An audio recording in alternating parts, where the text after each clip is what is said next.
So I don't know if this is just in nursing, but when I got a nursing job, right? I was a new grad. I got this job on this unit and they were like, okay, this is great. You're going to work here and you have to work here for 18 months. Otherwise you owe us like $6,000. And I was like, oh, okay, that's very normal. Everyone goes through this, only to find out like that's not necessarily normal and that this is becoming more and more common. The prices are going up and up. And it's kind of sketchy if you really look into it, right? Because at the end of the day, you're kind of like, wait, why am I paying you back if I want to leave my job? It holds people in jobs that are unsafe because they can't leave, right? Because you're like, well, I can't really like pay you an extra $6,000 that now I don't have because I quit my job. And this is going on in a ton of industries, but we're going to be looking at it from particularly the nursing perspective today and looking at if you are a new grad, how to maybe look at this with clarity, keeping in mind I'm not a lawyer and no one's a lawyer, but Adrian's here. So she's pretty much a lawyer. So she's going to be our legal advice for the day. She's shaking her head. No, she doesn't agree. But we're going to be looking at the picture of the whole and kind of like, what is happening here? Is that fair? Is that non-fair? And yes, welcome to today's chat where we dive into that. So let us bring our lovely panelists on and we can jump right into it. Does everyone want to wave and say hello? I think everyone knows who everyone is. Okay, perfect. Wonderful. This is a disclaimer that this is not legal advice. This is random internet stranger advice. Okay, so we just go into that knowing that, and we accept all of this. So we are not the official legal people of yet. Don't worry. I'm sure one of us will eventually go to law school. We have, let us see, we are running late. Thank you. We were talking about Disney World, where apparently you have to have reservations to now. Didn't know. I might go next week. Like for everybody? I guess so. I did. I feel like I missed periods of our pre-conversation. Yes. Well, that's where we were. We were like, I was like, wait, what? And yes. Okay. So let us look at, did anyone here in the comments or on the panel have to sign a contract when you got hired at this job or a different job saying that you had to basically pay them back if you quit? Because I did. Like yes. I said. Yes, I did. So How the much job money? I just started next week, I did only because I did a sign-on bonus. Okay. Would it equal the amount of your sign-on bonus if you quit? Prorated. So if I only had 1 year left out of the 2 years, I'd have to give back half of it. Okay. Oh. Okay. So you would have to give back your sign-on bonus. So in that case, you Well, would half of the sign-on bonus if I only did, because it's a 2-year agreement. So in that case, you would just kind of put the money away. Mine was like, they didn't give me a sign-on bonus. They just said, hey, if you quit, you owe us $6,000 and you can't quit within 18 months. And they said it was to cover training costs because, I mean, it is expensive to train a new nurse, right? But is that necessarily like my problem? Not really. Maybe if you were like a decent company, then it wouldn't be a problem. M. Vanilla said yes. Annette Q said yes, but only for sign-on. Chad, what was yours? It's not a sign-on bonus, but because I'm an advanced practice person, if for some reason I quit or whatever else, then I get raked over the coals. Good. Do they make you pay any money, or they just shame you? Yeah. No, there's money involved. Oh boy. Oh boy. Yes. Did they Okay. make you sign a non-compete? Yes. And non-competes are a whole different beast. Which for this area is not too bad. I mean, we're the only providers in about 125-mile radius. So I don't know who I'd find to go work for. Yeah. And if you're not familiar, a non-compete is basically you signing. Usually you don't have to do this as a nurse. You do it as a nurse practitioner or a midwife or a CRNA. Is you sign on and you basically say, I will not, if I quit, I will not get a job in my same type of patient population and like setting within a certain number of miles of this place. And the legality part of that is they can't force you out of an area. So if like Chad or Mr. Midwife was trying to get a job and they said, hey, you can't get another job within like 50 miles and there was only one other practice within 50 miles, that would be illegal because that would effectively like, monopolize him out of the whole scheme. But that's one thing you can look out for. We can do a different one on sign-on bonuses on that one day, but this is particularly when they hold you hostage. Bridget, did you have one you said? Oh no, I didn't have to sign one. Well, see, I have commitment issues with relationships and jobs. I understand. So my one piece of advice is know thyself. And if you have commitment issues, like definitely look at the fine print and do not sign any of those agreements because it will end up kicking you in the butt. Yeah. And know that like not all places have them. Like I literally thought, because my nursing school told us that every single job you will go to, because every school in that area had them, they were like, every single nursing job that you get when you're a new grad will have a sign-on like contract thing that you sign. And if you quit within a certain amount of time, you will have to pay them back thousands of dollars. And I was like, oh, that's like very weird, but I guess that's normal. So I didn't question it at all when I got handed one, but it's not everywhere. It's not everywhere. Now, And it's when against I the law in some graduated, states. some of the systems nearby had residency programs, and that had it because it was more than just you're going to work. Yes. And that's kind of what we're going to like look at today. But it's like becoming more and more common for then, even if it's not really a residency program, then they're still like, hey, well, you have to pay for your training, which is sketchy. But even within a residency program, it's kind of weird that you can't change your mind. You know what I mean? Like it is odd. Adrienne, you were saying it was illegal in some places. So in California, you can't be forced to pay back. If it's just to say your employer accidentally gives you $12,000 extra on your paycheck, you cannot be compelled to pay that back. So you cannot, and that has happened. That has happened. Nice. One time my hospital, because they, it all evens out in the end. They had ripped off a lot of people in PTO when people would go between part-time, full-time, and per diem. But yeah, so when I started in 2007, I started as a new nurse at $26 an hour, and I got I think it was a $12,000 or $10,000 sign-on bonus for 18 months. Night shift got $2,500 more, but it was paid out 3 months, 6 months, 1 year, and 18 months. So it was paid out as you completed that time. So this is the thing that's really also important, is that that's how it should be. If you're going to take a sign-on bonus, I was going to go work at that hospital either way. I just got really lucky. But again, when we look at that 2007, a $10,000 or $12,000 bonus, and then we adjust for inflation, right? Now that bonus is like $40,000. So anybody who's even taking a sign-on bonus, it's under $25,000.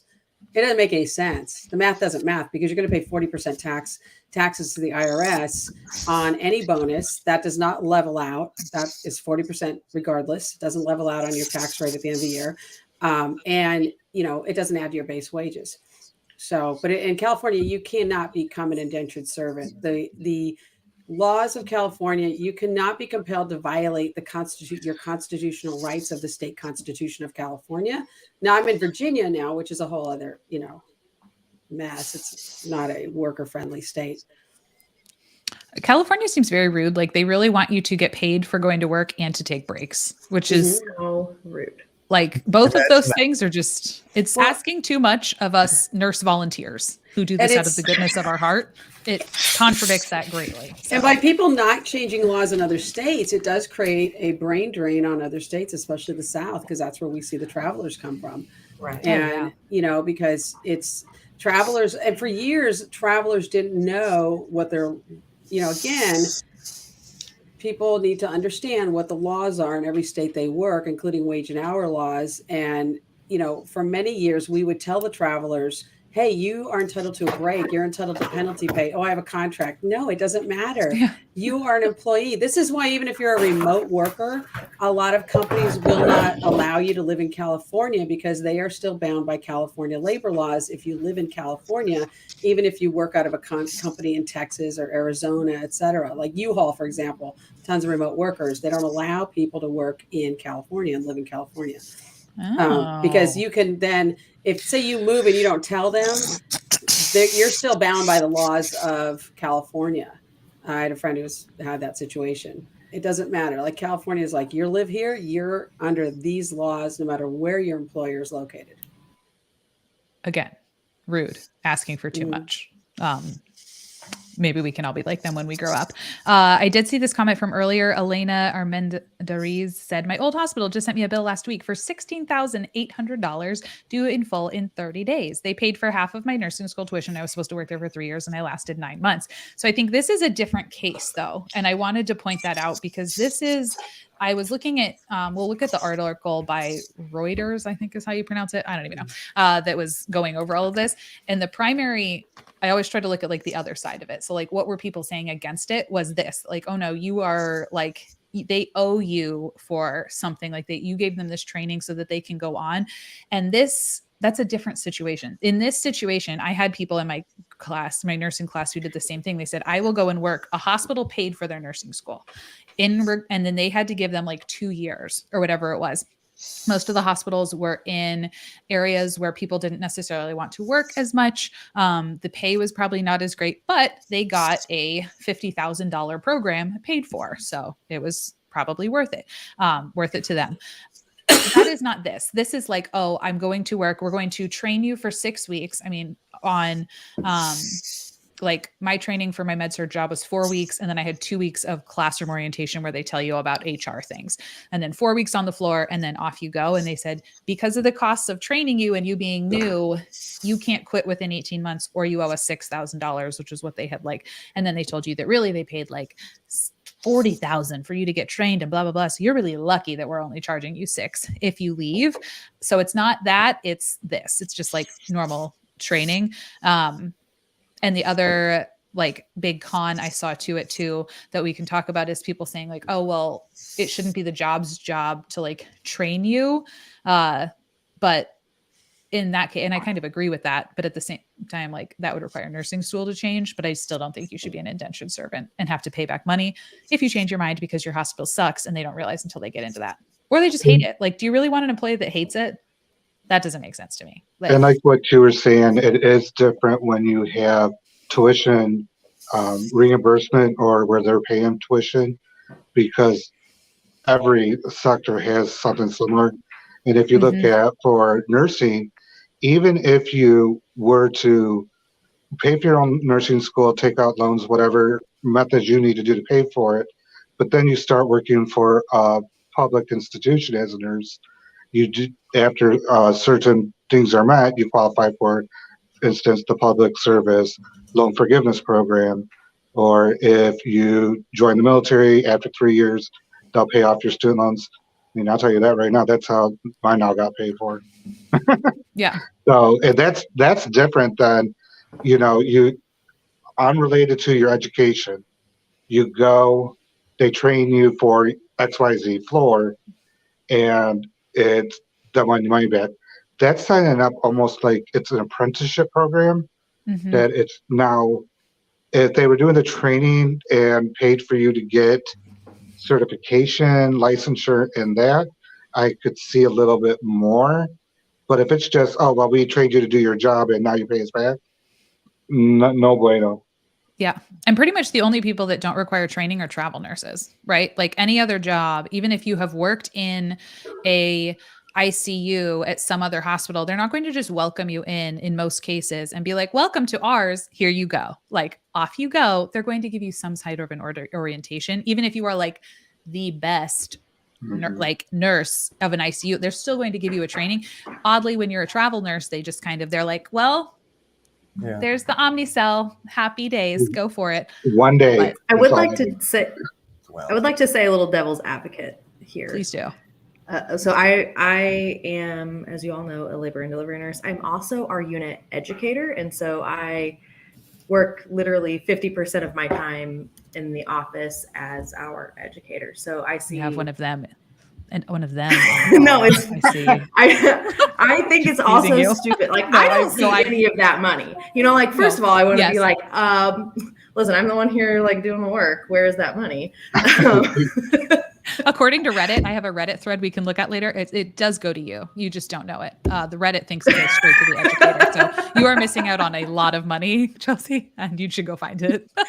Anyways, so it is. So take labor and delivery. So we are very specialized. I train my people for 20 weeks. They get 20 weeks of orientation. And so it is very frustrating to get 15 weeks into that training or get them off of orientation. And then 1 month after them coming off of orientation, they want to leave. When you have just spent all of this time investing into this person, and now they just want to leave or something like that, which is like, I'm not saying anything bad against them. I'm just saying, like, from our perspective, like, now we have a whole nother spot to fill, and we have to wait another 5 months, 6 months until that person is going to be trained and ready to be an actual person on the floor. So it is a lot of investment.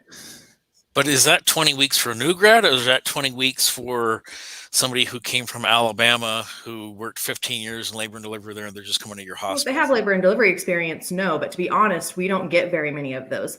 They're like, the amount of specialized nurses, labor and delivery nurses, especially, that are just like traveling out there in the ethos to be scooped up by a hospital is pretty rare. And so if I'm getting a nurse with experience, it's not labor and delivery experience, and I'm still investing 12 to 16 weeks into them because it's so specialized. And I think it makes, go for it. No, I would say, you know, there's a shift, right? And I don't know, Chelsea, how long you've been a nurse or in that position. How long have you been a nurse? I've been a nurse since 9 years.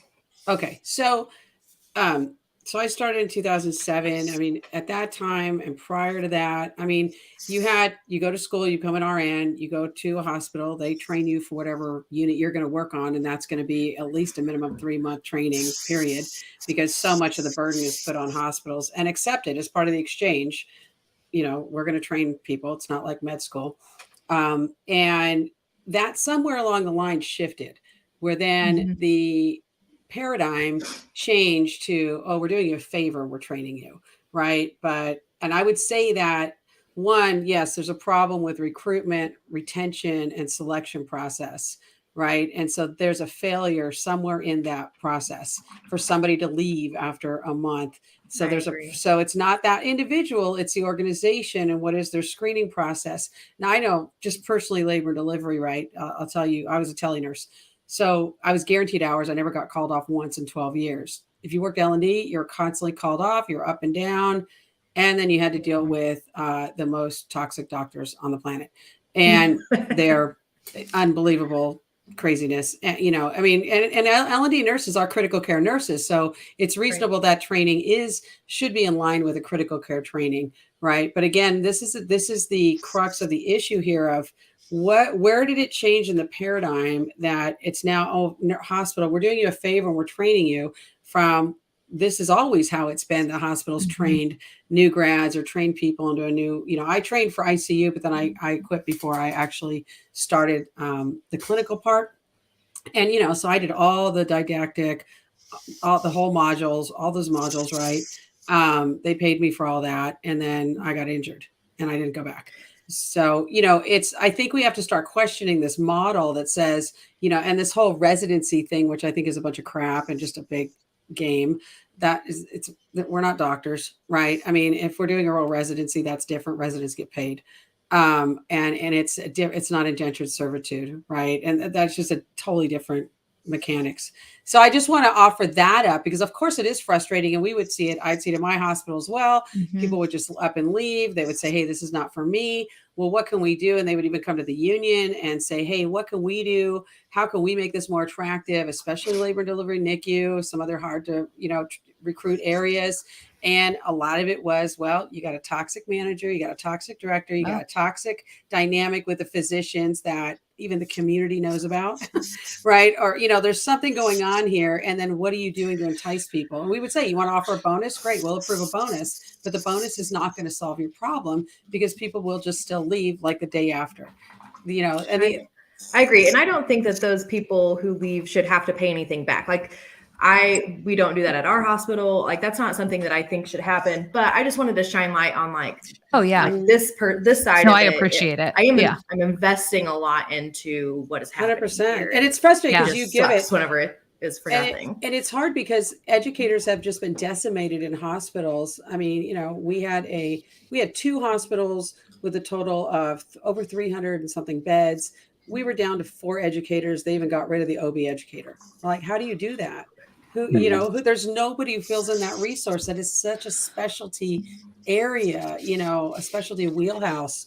So yeah. And I wanted to shed some light on the FLSP. PSLF, PSLF loans forgiveness. Public Large- Student Spit it Loan out. Forgiveness Program. LMNOP. LMNOP. So All those that letters. people are eligible if they work for a dish hospital, also disproportionate share hospital. Mhm. But it's really interesting. So I don't know if you guys are aware. Last year there was a big hullabaloo about last couple of years about how nobody could get in. I never got into the program. I worked with farm workers basically. I worked in Oxnard, and I did have some people who got on the I'm going to be able to say this PSLF program. So this is an interesting fact. I just pulled this up because I knew the numbers were super small. Only 6.7% of eligible borrowers apply, and 98% of those who apply are rejected. 98%. That program is so broken. Again, it's like dangling this carrot to nurses and health, to go work in some area that may be actually more expensive to live, like where I was, which is the most expensive county in California.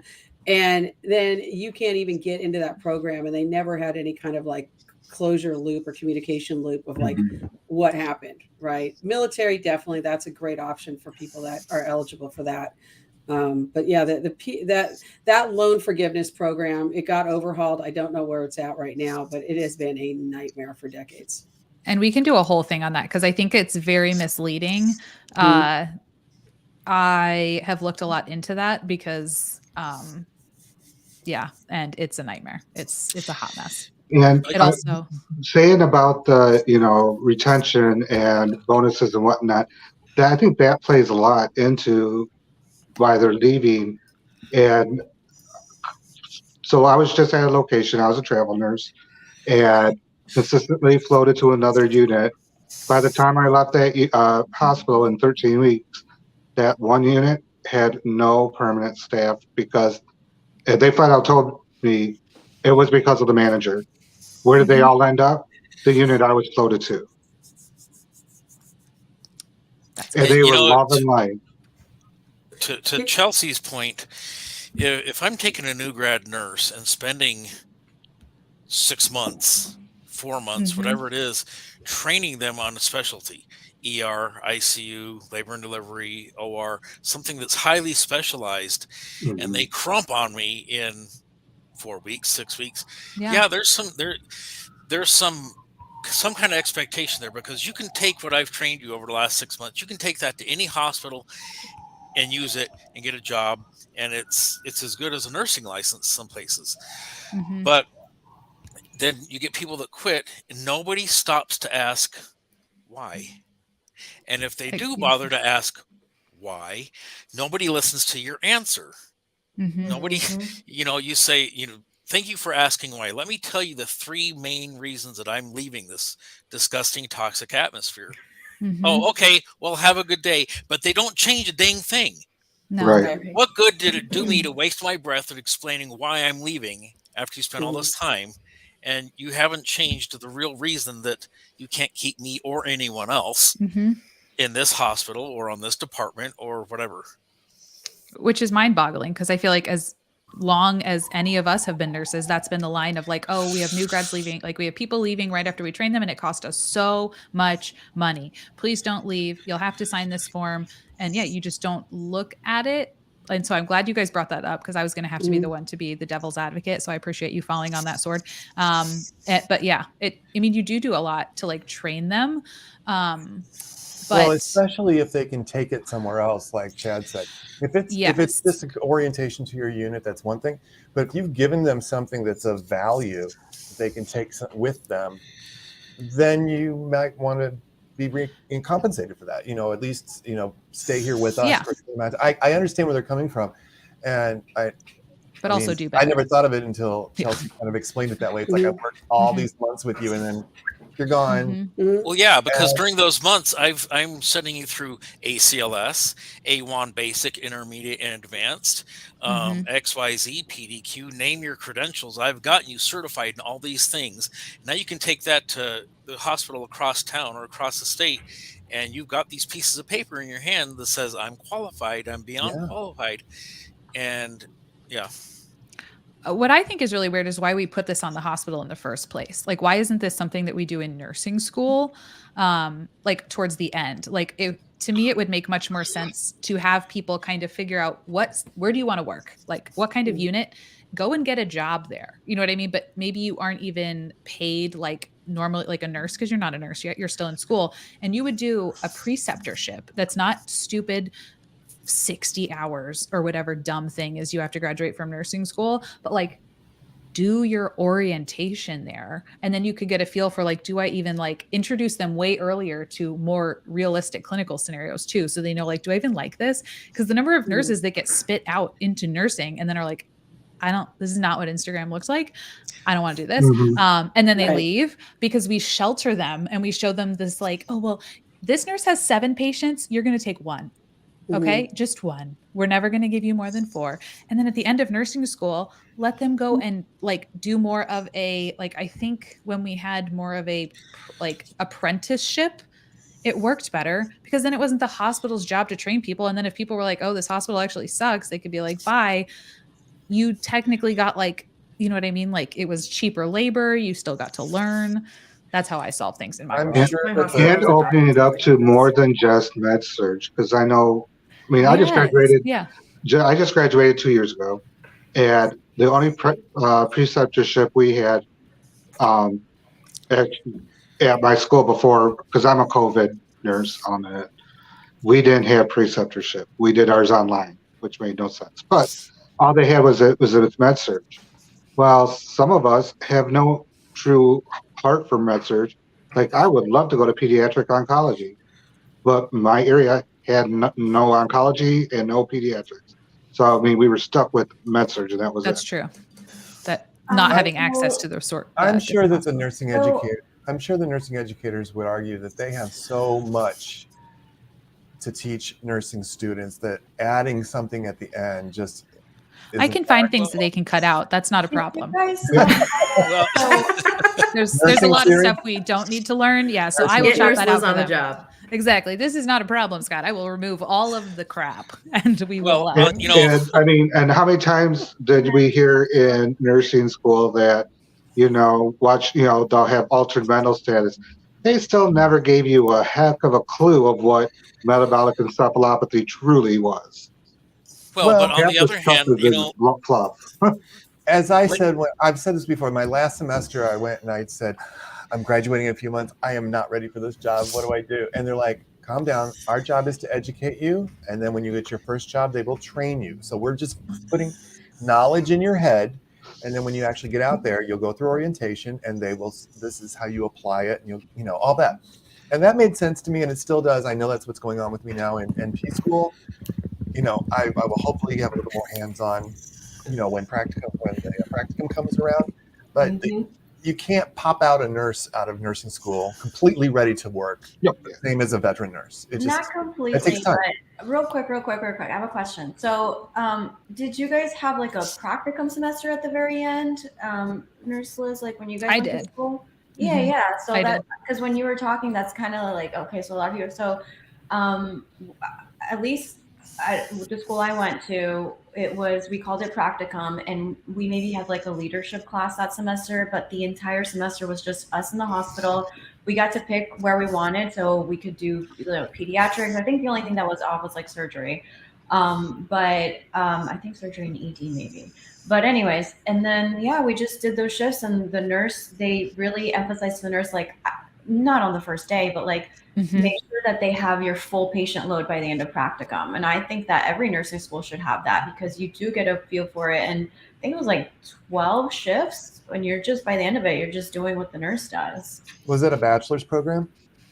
No, that one was an ADN. Really? Wow. Yeah. Really? And it's so compact, they wouldn't have time for that. That's excellent. Yeah, I got my ADN and then I got my BS. I did an RN to MSN. We did 10 shifts, but we did 12 hours. So we just ran it through. Yeah. But I think the other one issue, here that I continue to go back to is the lack of standardization in the hospitals and what they offer. The lack of standardization in the schools, this hyper focus on passing NCLEX versus actual skills. Yes. And then what are the hospitals required to do, right? It's just an open field. There's no standardization. CMS either needs to get involved. I mean, there needs to be certain bodies that really need to get involved. And this is something where nurses, we don't get active in. We don't put our hands and our heads into that kind of policy, because when you've got, so I went to school 70 miles away from where I lived. Oof. So I was not going to ever go to work at the hospital that hired everybody else, because we actually were hosted in a hospital. They closed a unit. That was where we went to school. We had full carte blanche access to the hospital. It was beautiful.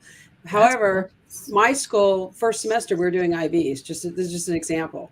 We were doing IVs. We had critical care instructors first semester. So we were taught at a critical care level right from the get-go.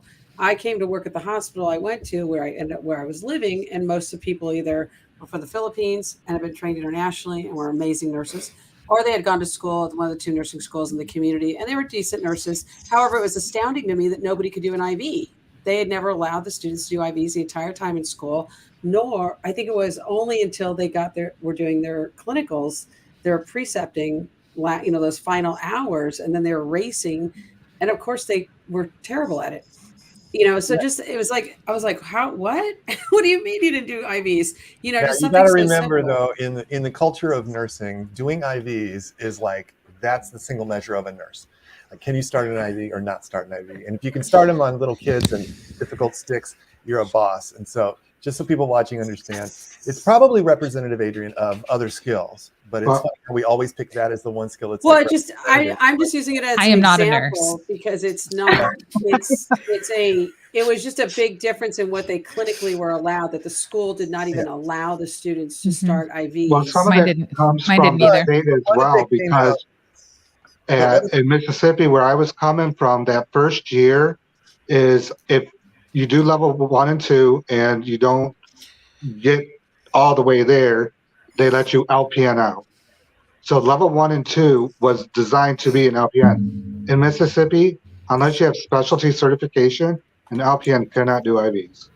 Right. Oh, right. So they're not going to teach it in level 1, level 2, because it's a dual program.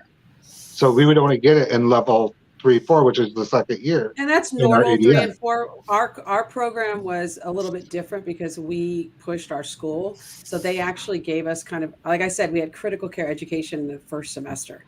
Marcia said that in Southwest Florida, it's against policies to let a student put in IV. So yeah, I think by law, like in Florida, they're so strict with what we can and cannot do. Really? My teacher let me put in IVs. We also couldn't do it. Because most places, a student nurse can do anything that the nurse can, but they're under someone else's supervised. Yeah. But so they let us. I can't even remember if we were allowed to put in IVs. My teacher did, but we definitely because I teach adjunct now. They cannot they can't press the IV pump to start. Like they can prime it, they can set it up, but they can't start it, and they can't do anything IV push. Yeah. That makes sense. But Nurse Adrian, I completely agree with you. Standardization in everything, not only like APN, BSN, but also like APRN programs too. Oh, there is nothing. Yeah. I wonder, here's my question. How did we get so far away from what nursing used to be? It used to be you did school and you were in the hospital at the same time. They were building you up starting from the very basics to by the time you were done with school, you were on the floor. They had built you up to be a competent, ready nurse because you had so much experience on the floor working with patients, doing the skills. And now I just like a feel diploma like program. schooling is just like, hey, we're going to teach you the basics, and then you still have to spend another 2 years learning how to be competent. But you can write a paper. Completely fall apart. I was just going to say that. Is there, I'm just playing devil's advocate because that's what I like to do. Is there more to know now than in those programs? But, if you're talking about, depending on how far back you're going, the scope is different. There wasn't a whole lot to teach nurses. You made beds, you changed bedpans, and you gave pills. And then the rest of it, and then you could do that in the hospital. Now there's a lot more content. So that may be part of it. I don't know. I'm not an educator. Our forte used to be the bedside experience and bring our real life experience, right? Compared to for example, first year residents. But Rogue NP is saying now they're focusing, and even Nurse Liz just said that they're focusing on theory and all these different theorists and nursing, all these abstract concepts that really, I hope this doesn't shoot me in the foot, but doesn't really make you a better nurse in the field, No. No. I really think it's nursing has always felt like the underdog in healthcare. Like, oh, everyone always looks at like physicians is better than nurses. And nursing got in their brain that if we can just make this more fluffy and look more academic and shiny, they will respect us. Well, and they just laugh at us more, which is ironic. That's a lot of the problem is that they try to merge everything into the current degree patterns. Unlike if you are in medical, there's a distinction between an MD and a PhD in medical science. They're trying to shove it all together, starting at the BSN level, instead of having that distinct practicum degree versus theory degree. Well, there is you have it somewhat in the distinction between a DNP and an ND, but even then, it's so convoluted. It's no clear distinction, one being practical and one being theory. There is such a thing. I think what you guys are really calling for is you want more diploma programs, because the ADN that's really what it is. The BSN programs, they're designed to flow into each other. The ADN is expected to be a BSN, is expected to be an MSN, and they're including these higher level abstract ideas in addition to the training at the bedside, because they're expecting that's what you want, that's what you're buying, that's the product they're selling. And if you want, I just want to learn how to be at the bedside, forget all the nursing theory stuff, then you're shopping for a diploma program. And unfortunately, there aren't that many of them. But that's the product that you guys wish was more available, is what it sounds like to me. No, well, how much really of this falls back into the concept of the magnet, and that now you have so many programs. Oh, no, I'm with you. But you have so many people saying, no ADNs, we're trying for magnet BSNs only. Even though, if you actually read the rules of what the magnet is, nowhere in there does it say a BSN.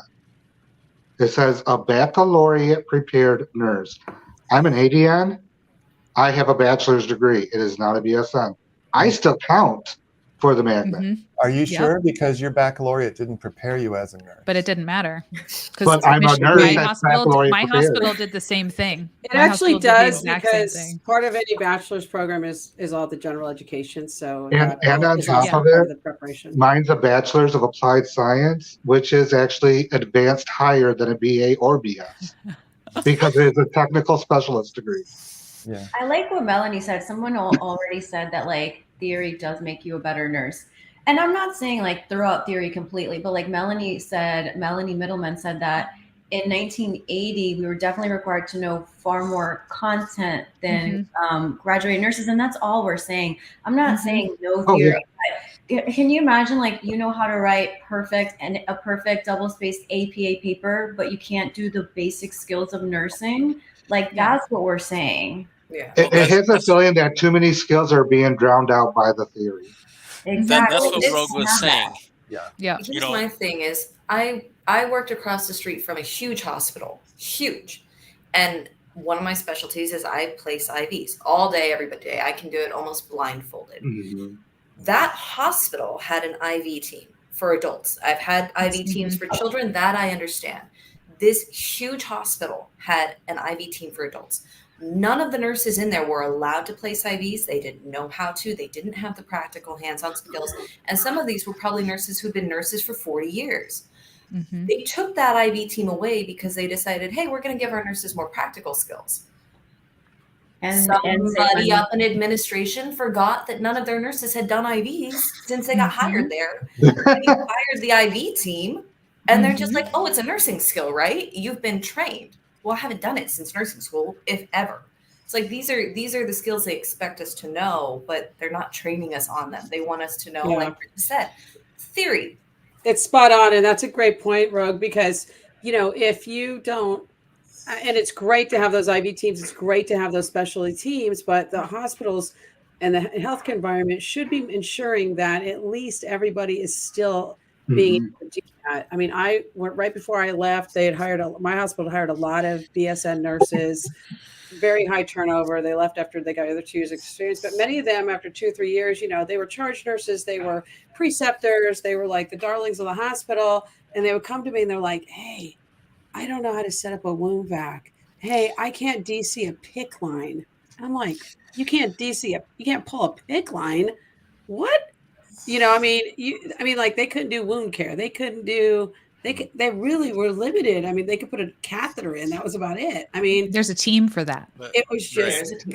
But that's not what at the hospital where I started at too. Like you could ask any of those seasoned nurses, and they would say flat out, "I'd rather have those ADN nurses than the BSNs because they are more practically skilled and capable of doing those tasks in the practicum."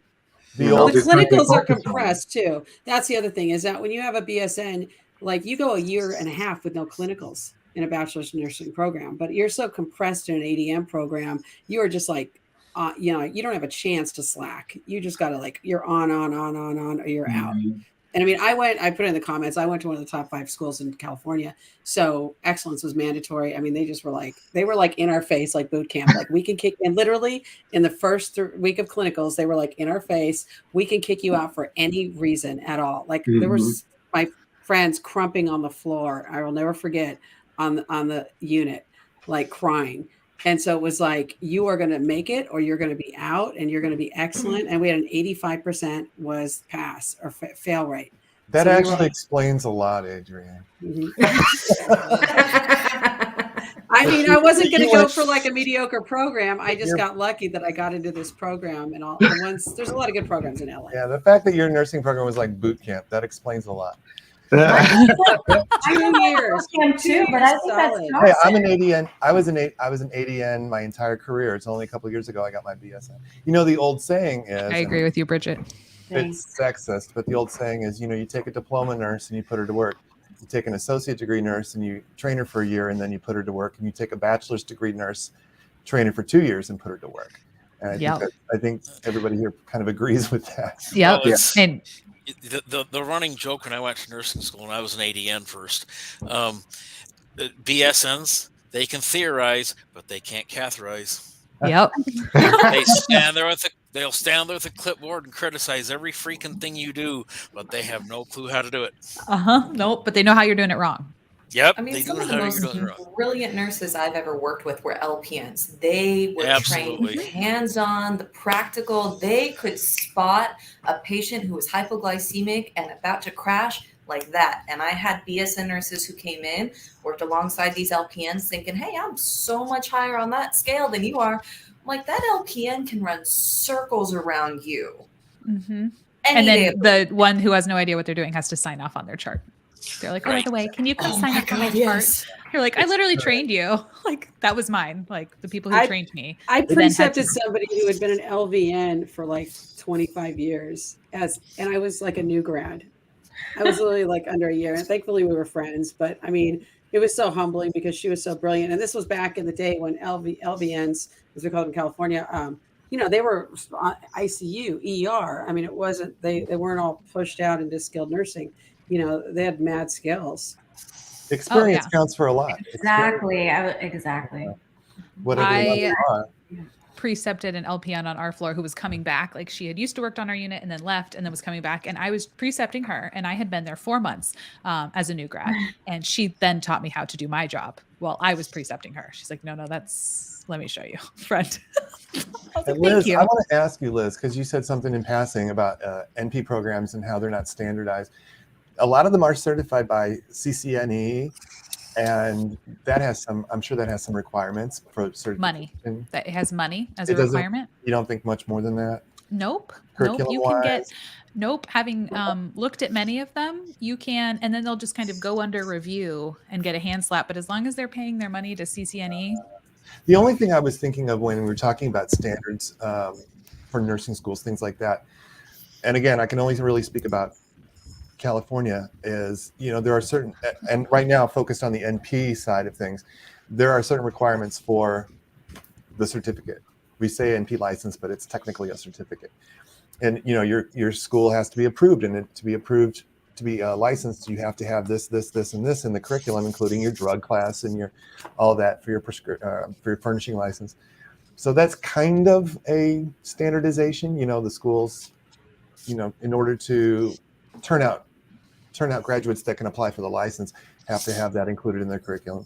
And the in-state schools, of course, have to have, you know, be certified by the board. I don't know how much, if you're asking, if what you're saying is you want more standardization than that. I think NP school is a whole different talk. We can have a whole stream one day about We'll be here the 3 hours. standardization of nurse practitioner programs, but I would just like them to have like 1 ounce of requirements that they actually stick to. Yes. I'm going to say bye. My little one's out of school, and I have to go be Thanks daddy for being for a here. I'm going to text you so you Please can do. be my tour guide. Okay, bye. Bye. Okay, so I think It's we've a time well for a break. established. We've established, I think, that yes, nursing school doesn't prepare you for anything, which does add to the complexities of like how hospital paying, because the hospital really is training you how to do your job. So then, do we owe them anything? But they also shouldn't be really crappy like employers. It creates a weird dynamic, which we will now look in the next article. But we need a quick palate cleanser. This stream is not sponsored, but also sponsored by French. Needs to tell a story. And then you'll tell your story. If you were not here last Friday, this will make a lot more sense if you go back to last Friday. But Air France heard that we were just singing their praises. So they are officially sponsoring today. Nurse Adrian was saying that something happens on every flight on Air France. She doesn't know what it is. Something about every, and someone suggested a new tagline for the airline. Yes, and it was, but did you die? Lower the bar and just accept people. Like that's all you, if that is your tagline, but did you die? Everything else will seem like an ecstatic, wonderful experience. So a word from Air France with their new slogan. Je suis dans la vie comme dans mes rêves. Et quand je crève, je suis le cri. Qui me croit ou qui me prie. Je suis comme ça dans la vie. Je renie jusqu'à mon sang. Et je ne sens plus qui je suis. Il n'y a plus d'innocent. J'aimerais dire que je sais ma route et que je ne doute. Quand j'ai vu que je suis à nu. Une personne avec qui ruminer mes envies et vivre sans avoir l'air. Juste comme un courant d'air derrière la nuit. Jesus. Il était 5 heures et je me lève encore dans mon lit. Je n'ai pas dormi aussi mal que depuis la nuit. J'avais rêvé avoir tué. The burp. Guys, Scott made that. Isn't that incredible? Scott, I need you to make my video so I can get Delta to pay me back for the flight that I paid for because of the first flight not making it. So let me ask you, you're in school. How did you have time to do that? That was great. That was awesome. You know, it's amazing what you can make time for. A while. Sometimes you need a break from studying, and I was very inspired. Good. I'm like, oh my God, this would make it. I can do this. I can do this. Let me find the footage. I'm thrilled that you did that. I watched that every day, like 5 times. I have to tell you. That and me riding the horse video. The horse. So that was wonderful. Thank you for that sponsorship, Air France, and really Scott. Air France, I will send you a bill later. A Delta partner, Air France. Oui, but did you die? I cannot handle it. Okay, so this is the actual article that we were going to talk about 50 minutes ago before we really I feel like we established a really good basis though. Like we are very solid that we probably should have all been like Cassie and have gone to a diploma program because they actually teach people and everyone else. Yes, I want the standard education. This is what Cassie says. Across the country, same number, same type of classes, same clinical hours, same skill, and the school should provide the preceptors and clinical sites. Yes, that it would, if you're not in nursing and you're like, that doesn't happen. No, it does not. Not even close. Do you want to even hear my story about finding clinical sites? As it turns out, I think I may have mentioned this before, anyone in NP programs in California, the state requires that the program find you a clinical, what am I trying to say? Assignment, whatever, your practicum site. Mm-hmm. Everyone, if you talk to any NP student, they're all just like, oh man, how do you find a clinical site? How do you find a preceptor? And it's like, well, the school is supposed to provide it for you. So I wrote a couple of letters to my school and, I wrote one email to the state and they did clarify that even out of state schools, by virtue of them being approved to have students doing clinicals in California, are bound by these rules. So I reminded my school of that. And they said, well, because at first they're like, well, if you don't find anything, we can maybe find you something locally. I'm like, you mean in Evansville, Indiana? that doesn't really help me. So they changed their tune after this new information, and they're like, we'll send you a list of the whoever we've worked with in Northern California before. So I got a dozen addresses, and a couple of them were appropriate for the FNP program. And I'm like, this doesn't really help a whole lot. So I got another email today, and someone's going to be calling me and try to work with me. So it sounds like because they can lose their approval to have students in California if they're not following the rules, and that got their attention. I don't mean to threaten them. Oh no, you have to. If I ever want to, I'll call Adrienne and she can help me do it in the right way. And but I think right now I got their attention without being, a problem student or anything like that. I'm just advocating for myself. So we'll see what happens with that. I'll keep you updated. But check with your state and your school and everything, because a lot of them are supposed to, but don't. Yeah, see, the same thing happened to me, and I just finished school, and I think I spent a month doing emails and calls back and forth with my school, and the same thing. They're like, well, you have to look first. I was like, no, you're supposed to help me find somebody. That's the rules. Well, here's a list of everybody that we've worked with in a 50-mile radius around you. Right.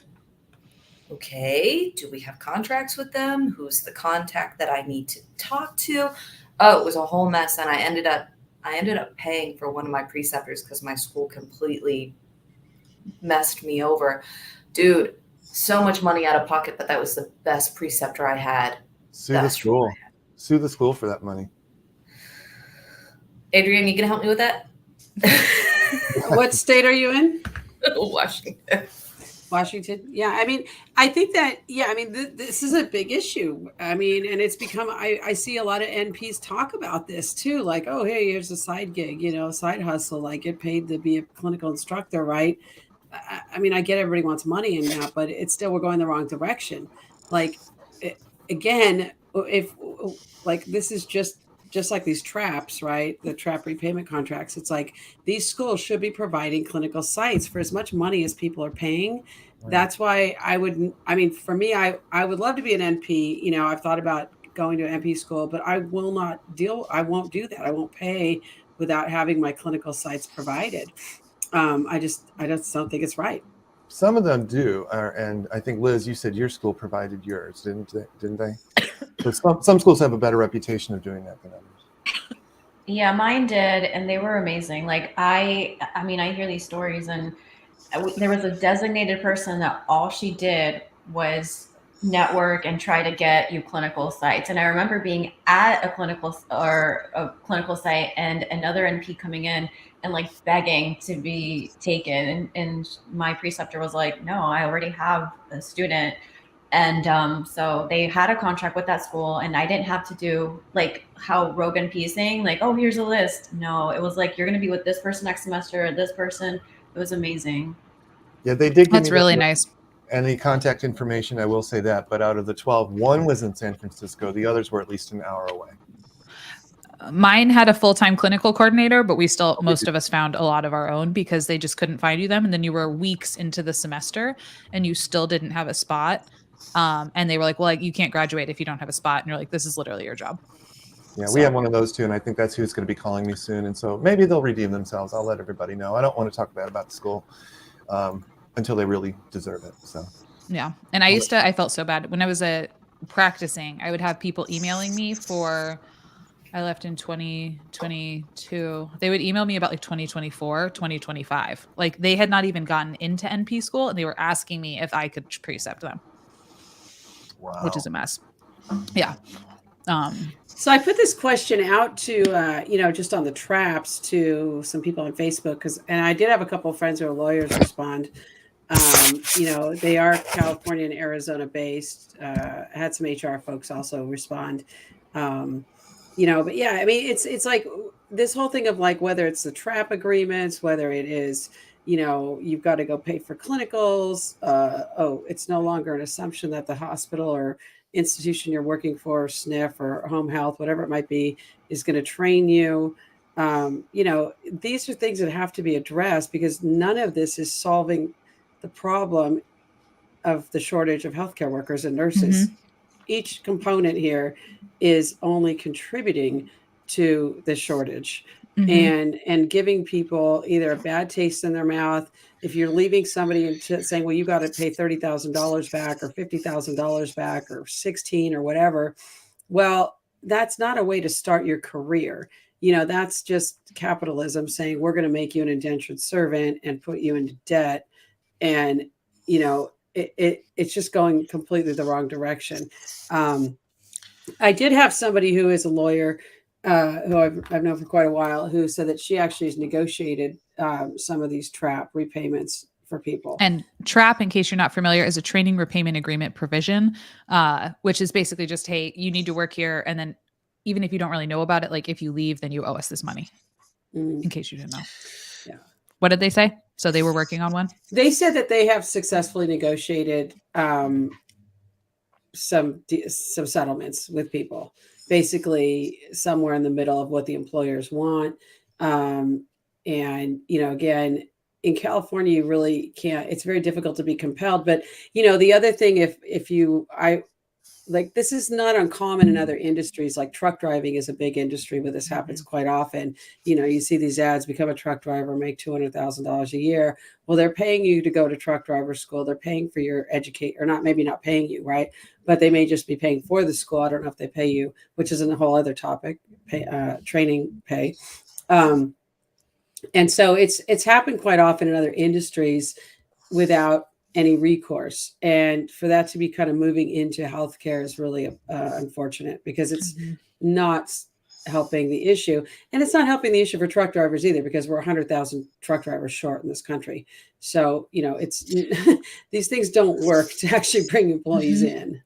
It's just kind of pushing the responsibility around. Go for it. Right. I think that there's maybe a deeper problem, or a problem that starts earlier. Chelsea can speak to this one. We get, at least early on in my career, we'd have these 20, 21-year-old new grad nurses. I'm going to work labor and delivery. I get to play with the babies, yada, yada, yada. And they're just so excited because this is going to be so much fun. And the other day, just 2 nights ago, I delivered a baby with a medical student. He was in the splash zone, got splashed amniotic fluid in his mouth. Oh, it's gross. It's freaking disgusting. So you take and this new 20 says you have to wear a hazard suit. Salty. You take this new 20, 21-year-old new grad nurse or anything else, and she's there to play with the babies and so forth. What we do in labor and delivery, it's gross. It's disgusting. We're literally elbows. The other night I had to dig out a placenta. I'm literally elbows deep inside this woman digging. She's already pooped the table. There's stuff all over me. This isn't playing with babies. It's gross. It's disgusting. It's dangerous. Some of the stuff we do is just off the wall, but these people don't know it. Have I ever spent 15 hours behind the wheel of in the cockpit of an 18-wheeler? No, I don't know what I'm getting into, and I don't know it until I'm at the end of the training, get in the cab, and find out this isn't for me. We don't know. These nurses don't know that they don't like nursing until the fourth quarter of their nursing school. They're like, this is not what I signed up for. This is not what I read in the books. It's not. But is that the hospitals? Is that the hospital's fault? They have, maybe it is, in that they need to screen their hires better. But once they spend time and energy training, I could just imagine. I don't know how I feel about this, to be honest. I can just imagine the person with the books going, "Hey, we've had 10 new nurses this year. We're left with 3 of them, and we spent how many $1,000s training all these people, and we have to train another 7 now to replace the 7 that left. That's going to cost us this much, and it's not balancing the books." So why don't we look? If you leave, why don't you repay us for the time we invested in you that you didn't pay back in the form of working for us? I mean, I can see it. Maybe the question is, maybe the problem is hiring and screening the new hires better, and to make sure you got the right people there in the first place. Maybe the problem goes back to high school career day. You get people come in and say, "Man, nursing is such a great job. You get to save lives." And bull crap. It's gross. It's disgusting. It's freaking dangerous. You bring people to the brink of death. And Scott, how many people have you brought in your ER and saved them by this much? A lot of the ER, I will tell you a big secret. A lot of the ER is UTIs. It's not like TV. Yeah, we have our she's hiding as well. moments. We have our moments, and when that person comes in, we need to know what to do and run that code. But exactly. for the most part, I'm wiping little old ladies' butts and cleaning up puke and collecting urine samples and giving people a liter of IV fluids because they'll probably feel better with it. Why not? Insurance covers it. So it's not as much. I still would go back in a heartbeat. I still love it because there is always an opportunity to connect with patients and to teach them about what's going on and preventing the next time. And there are those moments when it's like we really shine and work as a team and really do. We don't often like snatch people from the jaws of death, but we do some good work sometimes. We get a patient with a stroke to the, to the procedure room right away, and they don't have stroke anymore. They don't have residual anymore, so that's a win. But yeah, if you're going to go into nursing, you absolutely need to know. There's a lot of butt wiping along with CPR. You do much more butt wiping than CPR.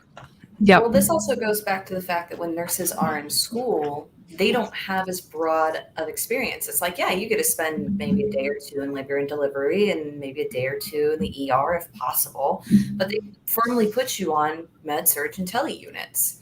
And it tells us like, hey, we have these big dreams of like, I want to be a labor and delivery nurse, or I want to go in the ER, or I want to do this. You have no experience with it.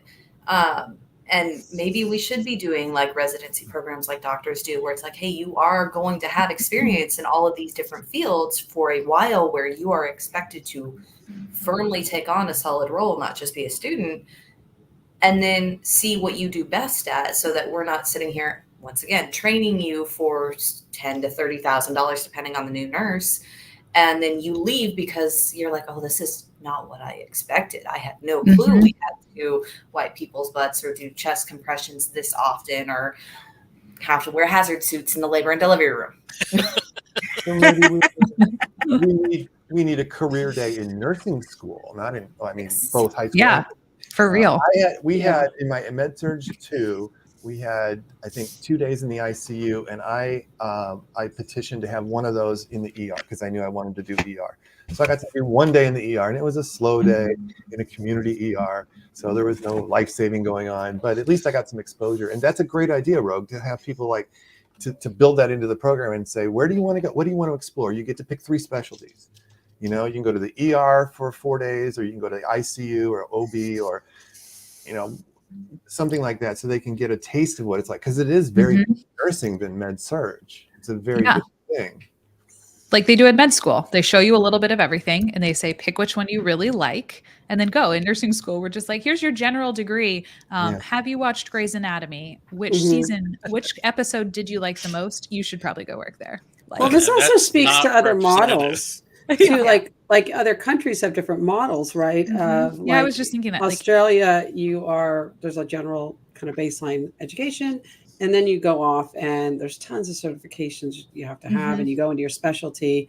But again, like even speaking to like the interns, residents programs, right? Well, okay, so they make less than a new nurse may make in California in some cases, some areas. But they're still getting it's a huge investment on the hospitals, but there's a belief and a system within the paradigm of medicine, of doctors, providers, that this is something we provide to our brethren as the team, right? That nursing doesn't have, also because nurses are not autonomous within as an employee in the hospital system or healthcare. There's a lot of different, legalities to all of that, and what kind of what do I as a nurse have to say about what training somebody gets? The other component here is like what happened in my hospital, just for example, is many of us wanted to move into other areas and were denied jobs, or there was issues of transferring. Yet new grads would come in and they would kind of get that treatment of like, oh, well, where do you want to go? Well, 3 months here, 4 months there, blah, blah, blah. Or there was people who locally who have worked in the hospital, who'd worked their way up, become an RN, and would not get hired as an RN by our hospital, yet they would hire outside. And these BSN students that were like, why are you hiring somebody who is from Laguna Beach or San Diego or 200 miles away? There's not a single reason they're going to stay in Ventura County, right? And then they never did. I mean, it was like a 90% turnover rate within 2 years of these cohorts, the last 3 cohorts. So it's, there's an equality principle at play too, where the hospitals, these healthcare companies should be offering this to all their employees and moving people up instead of dangling these carrots in front of new grads, right? Using those most experienced employees, the most experienced staff and nurses into those jobs and positions that require those skill sets. So, I mean, there's just so much, that is, there's just so many issues, right? And there's a lot of solutions, but when you've got the top down kind of model running things, it just doesn't work. If you don't include the people that are the experts, and then you bring in these consultants, because that's another multi-bajillion dollar industry, consultants in hospitals and healthcare. Here, this is how you should do it, right? And then you bring in lean technology, lean Sigma 6, like manufacturing kind of principles of every year you got to cut 10%. Every year you got to cut 10%. Well, how do you keep cutting 10% off your budget and then actually keep running a hospital, actually continue to bring nurses in or any workers in, because you're cutting all this staff around? And that's another issue, right? It's like, of course, yeah, a lot of people want to go to critical care because there's more nurses, because no matter where you go, there's not going to be CNAs, there won't be a secretary, there may not be a pharmacist, on staff right there in your unit, or et cetera. So those are all issues that come into play as well. I wanted to comment on the medical residency portion that you're talking about, because it's interesting to me, because whenever, correct me if I'm wrong, but in medical residencies, it's not assumed or necessarily relied on that the physician will stay at that facility that they are doing their residency at, right? Nope. So it's just It's like an their interesting job. little.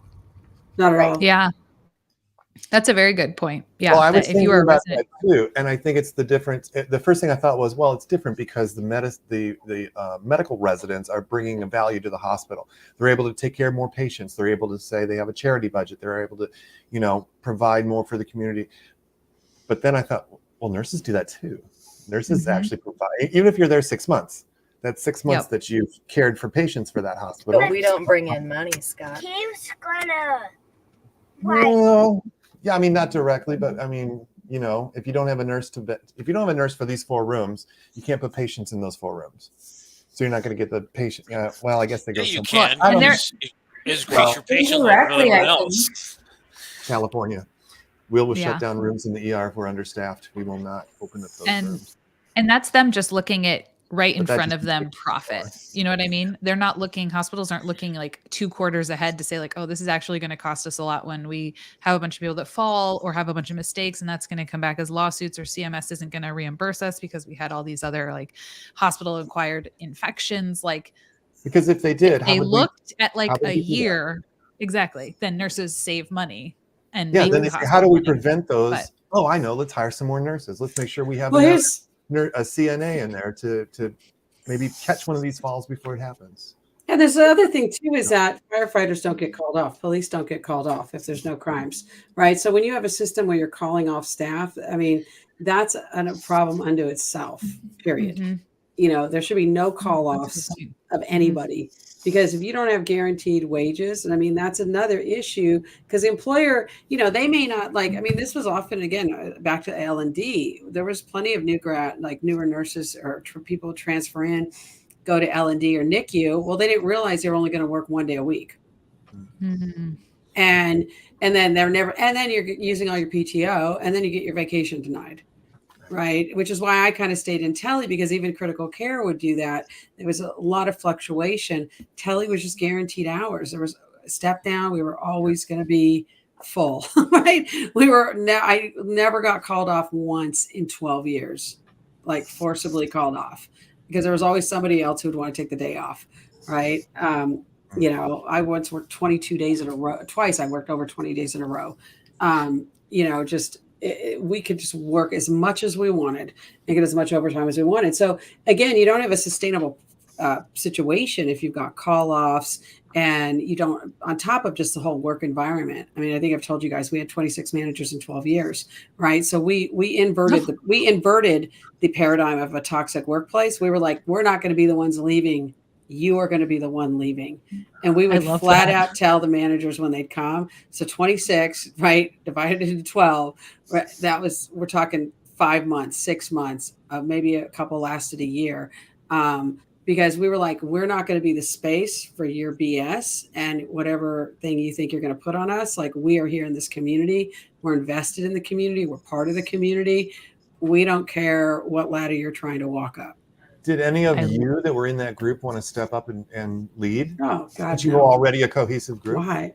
Yeah, no, actually, a couple did. Of course, a couple did. You know, I mean, again, this is thankless jobs because the problem was the CEOs that would come in. Mm-hmm. The problem is at the top level, right? And we were just a very powerful unit because we were the largest group of workers in the hospital. There's 100 of us. So, I mean, we just needed somebody to click yes on our paycheck. Like, we didn't need anybody to run us. We did our scheduling. We ordered supplies. We knew who was on call. We managed. I'll take that job. Hell, I'll take that job. We managed our unit ourselves. You know, the house supervisor, we were like, yep, here's open bed, this, that, we got discharged. You know, we did our own case management half the time. So, I mean, you know, because we were just a really cohesive machine for the most part. But yeah, a couple of people did step up and become management. I have a video about one of those instances, getting called in HR and told I was threatening one of these people. I would say it just didn't work out. And we actually had a lot of managers come back into the bargaining unit once the hospital unionized, because they were like, forget this. Like, we want the guaranteed hours. We want the overtime. We want the benefits. You know, we don't want to deal with this toxicity anymore being in management. There was like 7 managers who stepped back into the bargaining unit. They were like, see ya. So, you know, it's just can we just imagine for a moment, like, this poor manager walking in, right? And Adrienne walks in with a flower in her hand and she puts it on the table and she was like, I'm not going to water this plant, but we're going to see who quits first, the plant or you, Susan. Pretty much. There was a chief nurse executive who I said that to her face because she was just one of these kind of like the least personable person any of us had experienced. And I saw her one day come on the unit and I was like, oh, hi. I said, I'm Adrienne. I'm one of the union stewards. Just, you know, who are you? Because she would just come and talk to us, but kind of order us around, but not say hi or anything, or who are we? Yeah. And I said, well, you're going to be gone before me. Trust. And I would tell them up front, I said, they're going to tell you that your job is to get rid of me. I guarantee you're going to be gone before I will. And I mean, I just would tell them that. And that I love it so much. I was a beast. I did not care. I was like, please come for me and try to fire me. It will never happen. I love it so much. So do we have any advice for people who are maybe in the job market and they are looking at contracts like this with trap agreements? Read the fine print. Read the fine print. Know thyself. And ask around, ask people in that unit, just walk around the unit and tell, what do they say about the unit? No matter what they tell you, there are jobs out there that don't charge you and will not ask you to repay. My husband, so it was so he got a new job outside of the hospital system. He likes his privacy, so I won't say exactly what company, but he got 3 months of training, paid training, if he leaves, there's no commitment that he has to repay it back. I was like, 3 months, and he's been a nurse for 2 years, because it's completely like it's similar to what like dialysis. So there are good jobs out there, and he got a $10 increase in pay per hour. So if you can, don't sign these contracts. So unless you know you're gonna love it, like, you know what I mean? Like, you know you're gonna love it. Maybe you've been a tech on the unit. Story to this. I had my first acute care nursing job was in California many years ago. And it was at a time when you could not get a job as a new grad unless you knew people. Or you were getting jobs in places that were horrible. Like, they were the epitome of a terrible manager. And they had a quote unquote bonus if you stayed a certain amount of time. Red flag. Well, they let us read the bonus contract, and it was a trap agreement. It was, we are going to train you, but you have to stay here for 2 years after we train you to get the money. I, being me, because I'm like Bridget, I want the option to be able to walk away. Sorry. I was Never like, I am apologize for not that. doing this. I asked them, I'm like, do we have to sign this? And I asked it in front of all the new grads. And the person's like, well, no, you don't. I said, I'm already hired, aren't I? Well, yeah, we need nurses. So I didn't sign it. And about 4 other people didn't sign it either because they were like, well, you don't have to sign it, but you want the money, right? It was like, yes, but I don't want to be contracted with you for 2 years.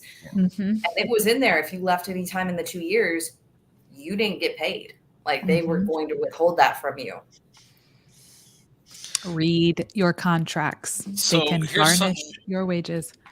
Here's something we didn't discuss. What if you sign one of those trap agreements and 3-4 months into the thing, they decide to can you? Then are you still on? Huh? Read the fine print. Are you still on the hook for it? Read the fine print. Yeah, also, Chelsea's puppy to bring us joy. Yeah. Well, and here's the other thing. So on that, here's another thing, because I've seen that as well. So people are terminated, or let's just say that department closes. Let's just say they decide they're going to have a pulmonary rehab department or a cardiac rehab department. You get hired into that department, it's 4 or 5 nurses. And then they decide, well, we're going to close this department. And now your choice is go work nights in NICU or something you have no interest in doing. And, or you can go work at our sister hospital 300 miles away. So there's a lot of other circumstances that could really create some problems in these traps and, in these agreements. But absolutely, you have to look. And that's why I say, like, if go to a union hospital, if you're going to sign one of these bonuses, go to a union hospital and make sure that you understand what your rights are. But again, like I put my numbers up there, what I made. I started at $26 in 2007. I ended at like $54 in 2019, 20, early 2020. Adjust those things for inflation. If you're not even getting $25,000 to $50,000 in a bonus, it's not even worth having the conversation. Honestly, it just isn't, because you're only going to see 60% of that. So, but also understand those repayments. If they're going to say they're going to charge you for training and repayment, I just think that as a profession, we have to start treating ourselves and respecting ourselves as professionals and say no, and diversify. If you're a new grad, I mean, I came out at 39. So yeah, I was a little older. I had some already skills as a negotiator. I knew where I was going to go work, but think about home health. Think about doing a few other things. Maybe it's going to be a little bit there's different areas you can get, your feet wet, so to speak. I mean, I did home health. It wasn't my favorite thing to do, but I loved, the work that I did. It was just part-time. I taught on the side. I taught CNAs for a while. So, don't be afraid to diversify and don't put all your eggs into one basket, so to speak, right? Get some experience and, you can go, if you have a bachelor's degree, you can go become a clinical instructor with a couple of years experience. Again, those things aren't going to pay a ton of money. None of that paid a ton of money, but it helped. And it gave me a broader experience of, hey, what do I like? So don't allow yourself to get pigeonholed, because you may end up like, I don't like this at all. I mean, there's plenty of people who, or the fact that, like, I mean, I worked with great nurses, but there were some nurses who they just physically couldn't handle it. They got rid of most of our CNAs. They made all the CNAs sitters. I mean, I had multiple injuries. What if you get injured out? That's another thing. You could end up, I mean, I had 3 major injuries, surgeries.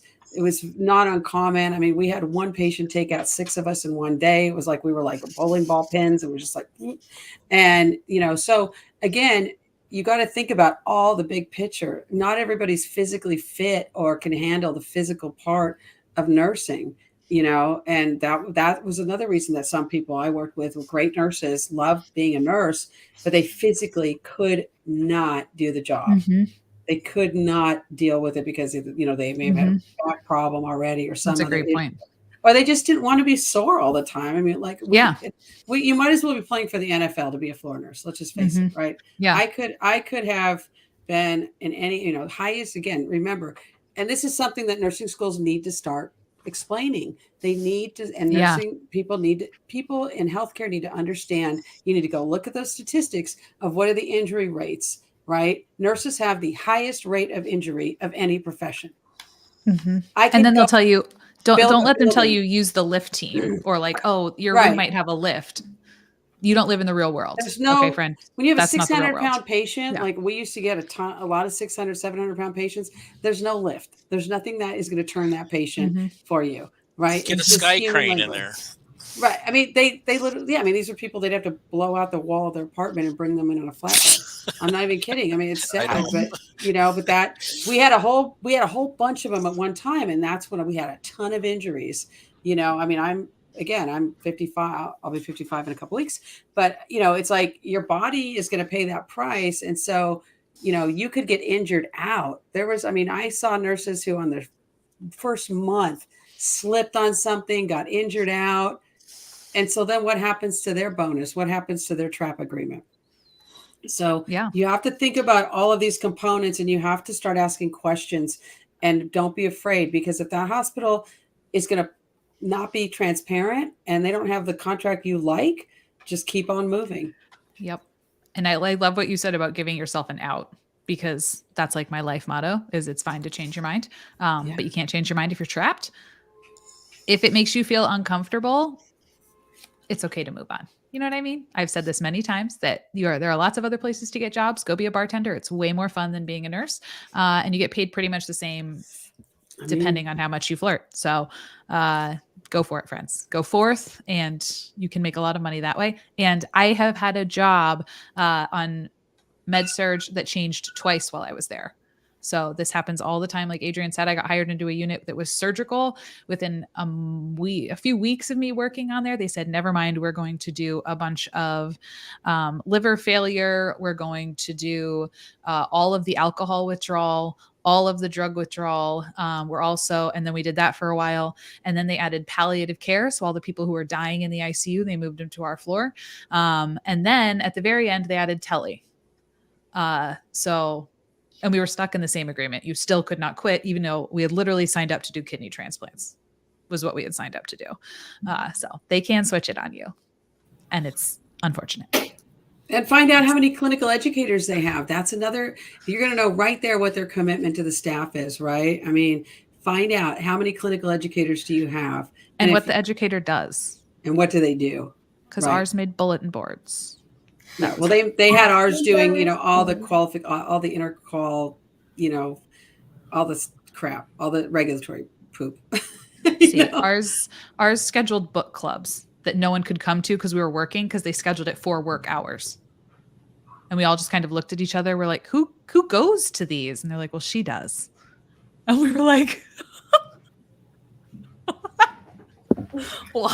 I do a lot. I believe that. Absolutely. Yeah. And I mean, look, my hat's off to clinical educators. Yeah. You guys are like a rare breed. And this is the thing that the hospitals, right? There's no minimums of how many clinical instructors hospitals have to have. There should be caseload caps for, case managers. There should be, if you've got X number of staff, clinical staff, you should have this many instructors. So lucky again that we had great clinical instructors. These people dropped some nuggets on us that I will never forget, and so you've got to it's been a race to the bottom, unfortunately, in healthcare. And we've gotten into an area that is just totally dangerous now for the public. We are in a place right now that I don't know where it's going to end up. I mean, none of us do. It's a very scary place right now when you've got an ER with one person in it. You've got travelers that are getting canceled contracts, that, there is a disaster happening right now. I don't know this winter. Please, nobody get sick. Don't go into a hospital. Just don't get sick. Not in this country. It's really we're in a bad place. Does anyone know how we find info on the hospitals about how many people get injured or anything like that? Or I think these were more like national numbers, studies. I think that's where I found that info is OSHA logs. Would it be like OSHA logs? Would it be like the state hospital association or whoever licenses them for the state? Would they keep public records? No, the OSHA logs. So each states either have their own OSHA, like California has Cal OSHA, or you've got federal OSHA. So I think it's like about 28 states have their own OSHA. So there's OSHA laws. So every, I think February, March, if I recall, every employer has to report in their numbers. So what you're going to see are the lost days of work. You're not going to see a lot more detail on the public end of it. But also the other thing is go to the licensing board or whoever keeps track of any complaints against those hospitals and start looking up those as well. So that's another indicator. So if you see a hospital and you should go to Cal OSHA or the OSHA site, the OSHA for your state and the licensing board, because the OSHA one will cover worker issues. The other one's going to cover patient issues. And you can also go to CMS. So, those are solid resources to do research about a hospital or any facility. It could be a kidney clinic. It could be dialysis clinic. It could be a SNF, anything, a home health agency. Those, and I don't know, every state's really different as far as transparency. California is very good and Cal OSHA about putting up their violations. CDPH, on the other hand, sometimes does not put the full disclosure, or they may not post things publicly. They've been really dodgy about that, unfortunately. But you can also go to CMS. Perfect. Thank you. So we're going to start a poll, everyone. We're going to send Adrienne to grad school or to law school. She doesn't know it yet. But we have, if you would like to donate to that fund, you can do that below. You can also donate to Scott's Very Real, get him through grad school fund. But we can start one for Adrienne as well to go to law school. But also go check out Scott's if you have anything you would like to throw his way. Nurse Adrienne for president. I will vote for you. I mean, I have the sorted pass to go with it, so I'm really. As long as you own it, as long as you come out and you own it, and you'll be like, I did that, and it was really fun. Okay, it was fun. I regret nothing. I feel like that was what we could do. So yeah, in summary, don't read all your contracts. Don't sign anything that makes you feel icky. Know that there are good hospitals out there. I worked at the same hospital system for the job I hated and the job I loved. So just ask around. Always ask to shadow. And then that's when you interrogate the nurses. You're like, do I really want to work here? And if they're like, no, run.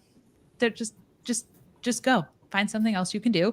But there are good hospitals. I promise. There's not like a ton of them, but the second hospital I worked at was solid. Yes, donate to Scott's GoFundMe, and I'll be a certified mediator and abstract. Perfect. Arbitrator. Awesome. But for real, Adrienne, you should go to law school. Not MP school. Don't go to MP school. Adrienne's first day at law school would look like this. All right, y'all sit on. I'm teaching this class. I can imagine Adrienne being in like primary care and someone comes in with like their lab results and she sits down. She's looking at it. She's like, what the F is this? Like, we went over this, Dawn. We went over it. Your A1C is 12. You have not been taking your medication. Like, Your A1C is what? You're like, are you lying to me? Like, come on. That's pretty much going to have them all online. One thing is true. A1C is saying something else. Yeah, I know. I do miss, the bedside antics and, giving some people a hard time. But go union. That's the way to do it. Just go union, form a union, and find a union hospital. And ask people. Don't sign things that make you feel icky. Don't track yourself.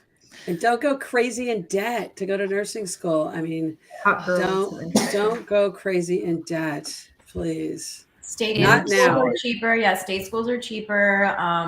But community college. And I would, the other thing too, we haven't talked about this, but I mean, with the inflation where it's at, right? I mean, so it's what are we at, 8.3% or something, right? So even now when you're seeing nurses that are union settling contracts and they're getting 4%, 3%, 5% raises annually, those nurses are still going to be behind, right? So if you're not, that's a good question to ask. Like, what are raises based on? How often do you give raises? What's the merit system? We need to start asking really concrete questions up front. Right. Mm-hmm. Don't just say, oh, great, I'm going to take a job. And then it's like, oh, well, my benefits are going to be $700 a month. And, and how much PTO, like ask those questions. And I think it's we need to make a list. Liz, everybody, we need to make a list. That's a great idea. That's what you and I were talking about, how we can't negotiate salaries. We should just take Adrienne with us, or like have her in our ear as we're negotiating. Yeah, no, absolutely. And I mean, honestly, if you're not going to get a 9% raise this year and next year and the following year, you're going to go behind because of inflation. That's just going to keep you at what you're making now. People understand that, right? I mean, look at the expense of everything. I'm seeing credit cards, with like 30%, or what is it? Amazon credits, like 30% interest. I mean, pay your debt. Do anything you can right now, you guys, to anybody watching this, pay your debt off, pay any debt off you possibly can. And anything you can do to not have debt, because this is going to be, we're headed into some really not so good times right now. And it's going to get worse. Yeah. But asking those questions is huge. Like you have your NPA binder and all that available on your website. Maybe that's something else you could offer. It's like a list of questions to ask when you interview for a new job. But so often they won't tell you that. I think we should just go interview hospitals. That's very telling, isn't it? I think we should just send out a survey to hospitals. I think there should be like a group of us. We just send out a survey to hospitals, or we survey workers and we say, hey, what is your benefits, right? I think just like crowdsource it. Unit by unit. So, I mean, you can go in and say, on your unit, like how many people have quit in the last year, or how many people, get injured every year, or, in your particular unit. That's not something you would, Yeah, we can definitely do one. We can do like a whole little session on it.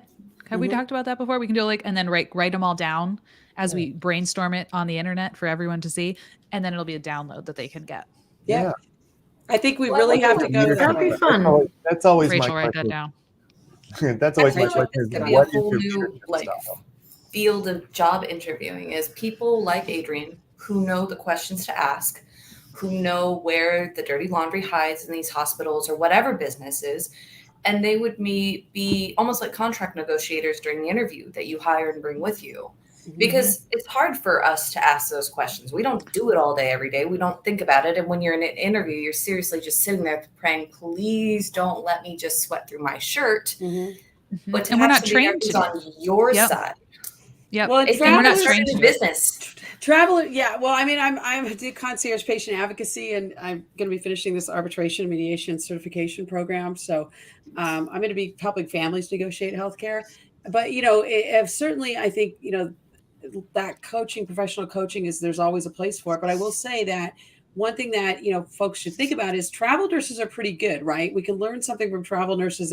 Some of them read their contracts, oftentimes just the money. There's more to money, because there's a whole topic, Liz, maybe we can do and go a little deeper on these travel contracts and see if we get our hands on some travel contracts, because you'd be surprised, because what I have learned in my experience, some of these travel contracts, you give up the right to actually press charges criminally if you have been attacked by a patient, or have criminal charges, or even sue the hospital. You have to do arbitration or mediate, arbitration agreements. So there's a lot more to work than money. And we got to start thinking about that. Money's all good, but the first injury you have, or, the burnout, the PTSD, whatever it might be, it's all over. And it can be over like that. When I think about what you just said, when I think about there's more to it than just money, I'm thinking there's the day-to-day experience of working on that unit. So that's why it's important to investigate the culture of that unit. So one of the things I ask is, what is your leadership style? What kind of leader are you? That kind of thing. It's like, do you like to be hands-on? Do you like to make sure everyone's doing it? Or are you more of a hands-off? How often do you go around and check behind the nurses? Or how do how do you handle conflict between employees, and get some idea of what they're like to work with? And if they seem like they're really confused by that, like, what do you mean? Then it's like, okay, you're brand new. You don't even know what style you have yet. It's the day. Yes, the money is there. The money's always going to be there. Maybe it's really good. Maybe it's bad. Maybe it's not as good as the hospital across the street. But what is the day-to-day? Because I don't have that very high expenses. I'm not putting a kid through college. So me personally, the day-to-day experience is really important. How I'm going to spend my day. Is this a place I want to spend 8 or 12 hours a day, several days a week? Yep. And but I love that idea of doing some kind of a thing about how to talk about what to say in interviews and what to ask, because we don't learn it. My husband learned it in school. So he works in tech, and the way watching him approach interviews was like astonishing to me, because I'm terrified in an interview. I'm like, I just want you to hire me. So I'm not going to ask any difficult questions, like blah, blah, blah. But he like went in, like literally as soon as he went into like the first interview, like at the end of it, we weren't even past step one. And he was like, they were like, oh, do you need anything else before like considering going on? He's like, I need a full list of your benefits. I want to know like what, like X blah, blah, blah, blah, like how, what's the bonus structure like? Not like, is there a bonus structure? What is the bonus structure like? And then like all these other things. And they sent it to him. And like, if they don't do that to you, that's a red flag. But I would never have asked that. I waited until I had a job before I was like, what are the benefits? Like, do we get health insurance here? Like, we can step I don't know if away. that's something we do here, but somewhere there should be training for anybody really, but nurses, how to interview. And really, you're interviewing. There's a lot of people I don't know out if you there that realize nurses, you're interviewing them as well as them interviewing you. I mean, I'm nervous about talking to people about NP practicum. But then when I think about it, it's like, I'm interviewing them too, because I want a good match. I want someone I can work with, day in and day out for the next year or whatever it's going to be, So then it's less intimidating. Then it's like, oh, I hope I don't mess this up. It's like, they better hope they don't mess it up, because I'm evaluating them too. Yeah, I think. And also there's issues of race, of sexual orientation. It's very important to understand the organization that you're working for. What is their commitment, and not some DEI BS, because that's all BS. But how are they treating their staff? I mean, I'd be interested to look at these TRAP agreements in healthcare and really see like a breakdown by race, right? I'd like to see what's going on there. Right. But I mean, I think that there's so many components also of where you're going to go work, right? What's the environment? I just got lucky. I'm just, because of me, I'm like, I'm gay, I'm out. Like, if you have a problem, that's your problem. I don't even care. Right. But it's important to really ask those questions straight up front, because if they're like, what, well, that's not the place for you. We're not going to change an employer. We have to make our choices for ourselves of where we're going to go work. And a lot of those issues are very important to flush out. And it may be like volunteering, it could be also while you're in nursing school, volunteering maybe once a month, or, a couple hours a week, if you can squeeze it in to a hospital. You're going to get the cheese made that way too. You're going to get you're going to find out what's going on. Somebody here mentioned shadowing. That's a great idea. Mm-hmm. I'm thinking about working here. Is there a day I could come shadow for an hour or two? Do not take a job unless you shadow. Do not do it. Put that on the list. Do not do it. And Marcia Speaks said, I asked some of my questions in school, and someone told me it was inappropriate to ask as a new grad, like about compensation and about benefits, because it will make it seem like you're only in it for the money. You are in it for the money. This is a job. You don't volunteer. It's called a job. They are looking, the hospital is a business. They are contracting with you to perform a service so that they can bring in money. Without you, they cannot bring in money. That is what a job is. It is for money. We would not do it. I literally only go to work for money. Like as a nurse, I would not have gone had they not paid me. So it is. And it's important to, and there's nothing wrong with that. And that doesn't mean, like, for me, I hear that and I'm like, if I won the lottery and I was able, I'd probably still work a couple days a month. I really do love it, but that's a special situation. And you may be one of those people that feel like, but I do love it. This is how I want to spend my life. It's my calling. That's okay, but there's money involved too. It's also how you're going to earn your living. And you have to, as much as you feel it's your calling, you have to also look at the nuts and bolts and the numbers of how much they're going to pay you. Is it fair? How much are your bills? Can you afford to live on this salary? Those kinds of things. So both sides of it. Yep. And this I thought was interesting. I graduated in December and was offered a contract. And if I get fired, I have to pay. So I didn't sign it. So this person does have to pay if they got fired. I'm glad you didn't sign it. And the other thing I want to say, because I'm seeing some new grads in the chat who are nervous about getting their first job and their first interview and everything, you don't have to accept if they call you and say they want to offer the job. Every single time I've been offered a nursing job, from my very first one to the nurse practitioner job I just accepted, I asked for 24 hours to look over the contract and the benefits, because I want to know what I'm getting into. and it gives you a chance to think. If they're pushing you to answer, because I've gotten phone calls where they're like, hey, we want to offer you the job. What do you think? I'm like, give me time. Send me the information so I make an informed decision. If they're pushing you and they won't give you that time, don't do it. It's red flag. Red flag. Well, we have to know by the end of the day. No. Well, then you need to find somebody who'll give you an answer by the end of the day, and that's not me. Yep. So we had lots of questions about where people can find you on the internet, Adrian. All of these lovely humans, I will link all of their social medias down below. Adrian is the star of today's show. She does not have a podcast that I know of. Do you have a podcast? Is it coming?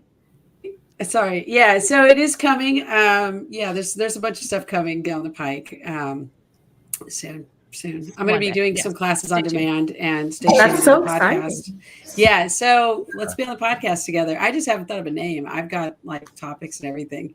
So that there is some stuff, but you guys can hit me up on YouTube. Best place to message me is going to be on Instagram. Follow me first and don't send me some weird message in the beginning like, hey, sexy. I'll block you. But send it after. You send those to me. Normal message first and then send it after. Yeah. That is how you should approach Scott though. Okay. Yeah. Glad we're setting up now. We're setting up roles. I am doing a symposium. I'm going to be presenting in March. I believe it's March at a patient advocacy symposium. So I am gathering information from people in the LGBTQ community, especially if they're also BIPOC, about their experiences in healthcare and what they would like to see changed. And so I can speak to that at the symposium. So you can hit me up at my email, nurseadrianrn@gmail, or just message me on Facebook or somewhere. It's all the same: Facebook, Instagram, TikTok, and YouTube.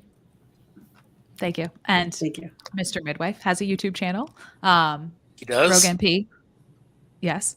Oh, okay. Is it not linked? Well, you should have one. If not, it is. Okay, good. I was like, what happened to it since we last talked? Rogue, you don't have. You're an internet lurker. I am a lurker. Correct?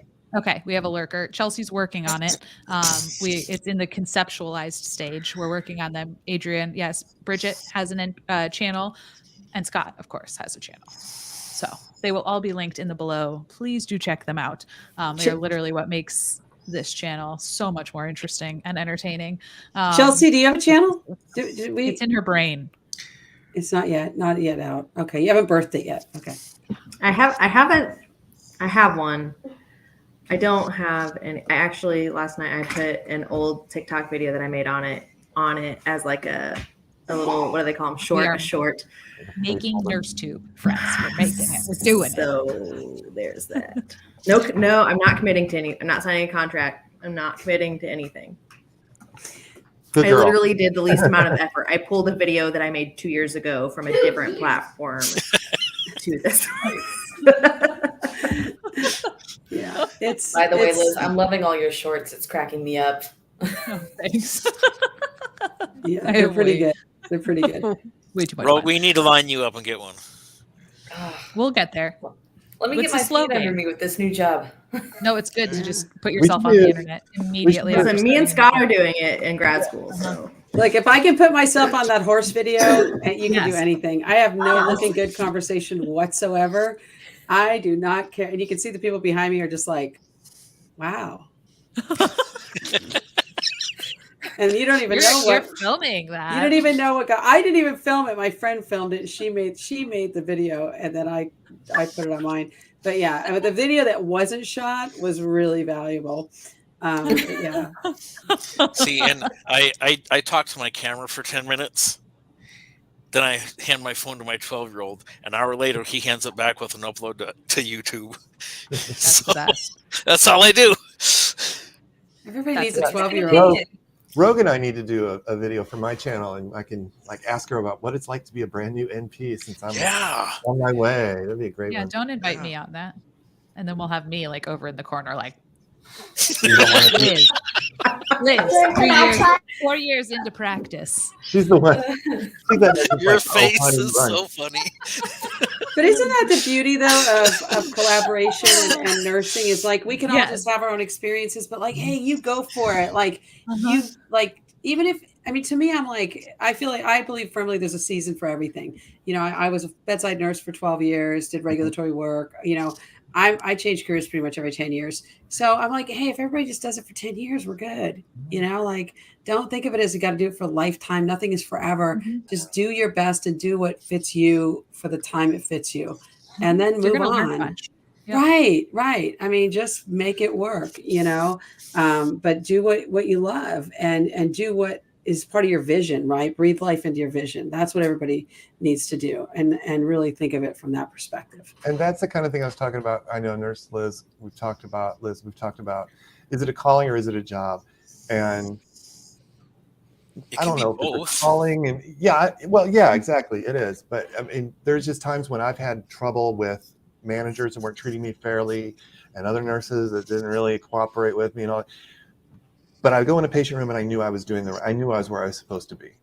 I mean, just the interaction with the patients, and I'm like, you know what? If they want to get rid of me, they're going to fire me, because until then, I'm doing what I know I need to be doing, and that's what I mean by calling. You know, it's just that it feels like I'm where I'm supposed to be. And there's other places where I'm like, I am not supposed to be here at all, and how fast can I get out of here? So, I think it needs to be both. I think it needs to be both a calling and a job to you, because if it's just a job, then your heart's not going to be in it and you're not going to be giving the best care possible. But if it's just a calling, then you're going to inevitably be exploited. And so it needs to be both in order for you to be able to maintain your sanity. That's a good way of putting it. Adrienne, those white headphones, I keep thinking you have a nursing cap on every time I see you in the corner of my eye. Sorry, I just want to get mine out and wear it with you. And I've got like little covers on them too, like the little disposable covers, like little booties. The little booties. Yeah, I put a comment there: just destroy anything codependent within you, within your soul. Destroy it, kill it, put it to sleep, euthanize it.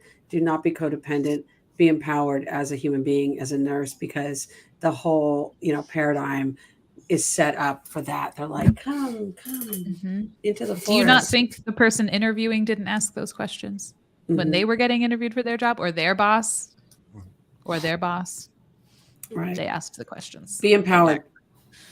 Yes. Be empowered, because if you're not empowered for yourself, you're not going to be empowered for your patients. It doesn't work. We show up however we show up everywhere in life, the same. So if I don't show up empowered in my job representing myself, I'm not going to be showing up empowered for anybody else, honestly. And if it hasn't been your experience being someone who has power, try to find those instances in your life where you really did, and surround yourself with people who will foster that in you. It's the fall season, right? It's a season of change. Just let go of whatever's not serving you and make room for whatever will.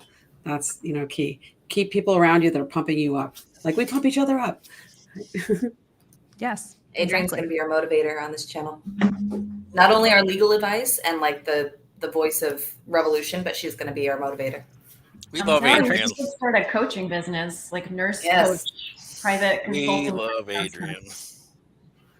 Before you have to go into your interview, you'll just get on a phone call with her. This is what you're going to do. Here's your pep talk. Yeah, like for $50, you get a pep talk before your interview.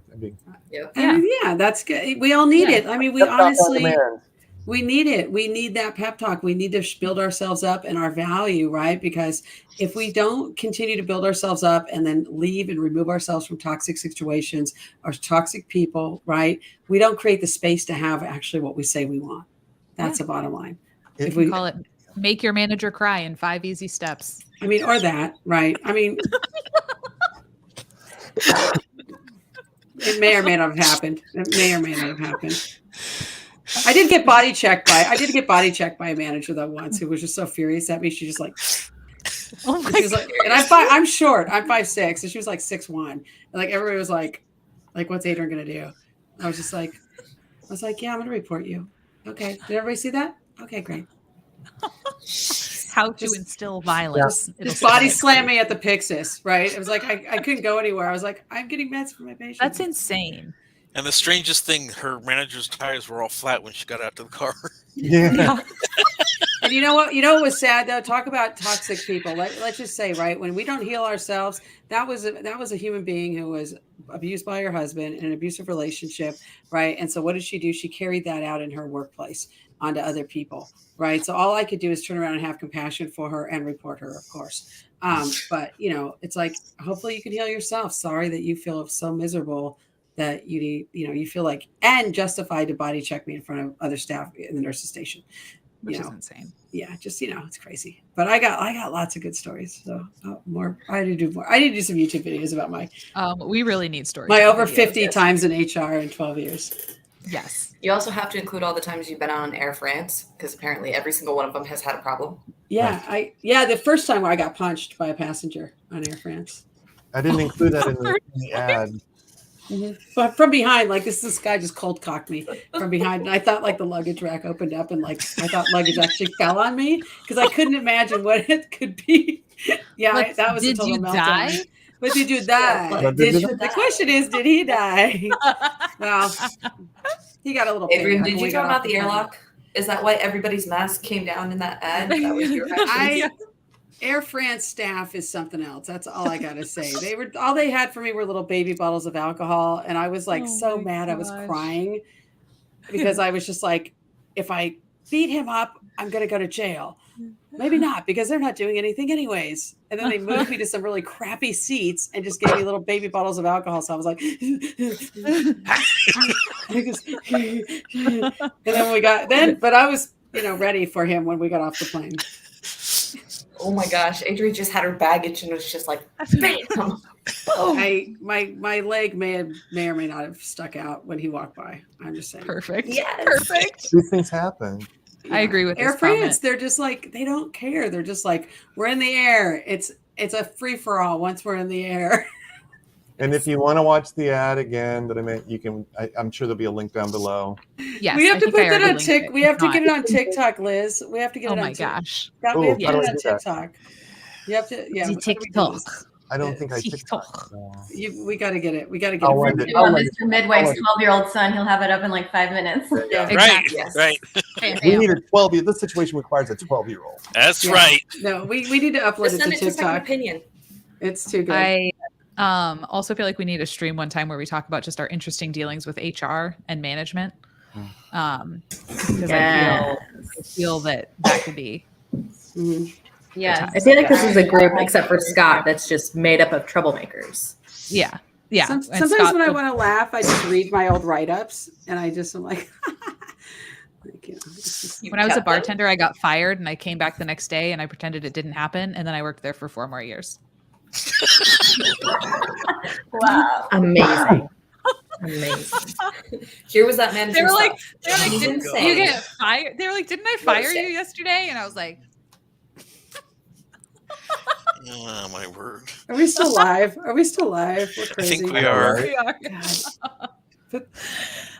All right. Well, that's our cue to go not live, so we can now share our stories of other interesting life choices we've made along the line. But if you've made interesting life choices, you're going to be just fine because, Adrian and I are here and we're fine.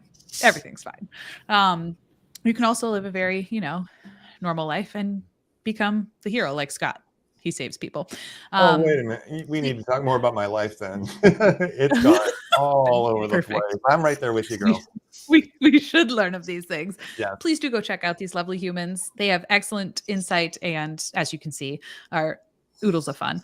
Their socials will be linked down below. I'll make a different announcement. I'm completely restructuring. I made a Discord server. If you become a member, you get it. I made memberships cheaper. I switched everything around. If you're a member, look out for that thing so that we can talk like this, but like on a community. And then all of you get to be in it. I just have to figure out how to give it to you. So that is our update there. Next Friday, I won't be here. There won't be videos on Tuesday. I will be in Florida. But I think we will be doing this, or we won't. You will on, I think, Scott's channel. We're just gonna figure out the logistics. So everyone go and subscribe to his channel and turn on your notifications so that you'll be notified of this happening without me. And then we'll see if it ever comes back to my channel or if I'm just kicked out of the group because I went to Florida. I would understand. But yes, thank you all for being here. I appreciate you. I hope you have a beautiful rest of your weekend. Yes, it's Friday. Remember that you are not alone. Many other people are navigating contracts with you. You can do the hard things, and you are enough. You deserve a good job. Wait for one. Okay? You deserve a good job, and they are out there. Hold hope. They are out there. All right. Bye, friends.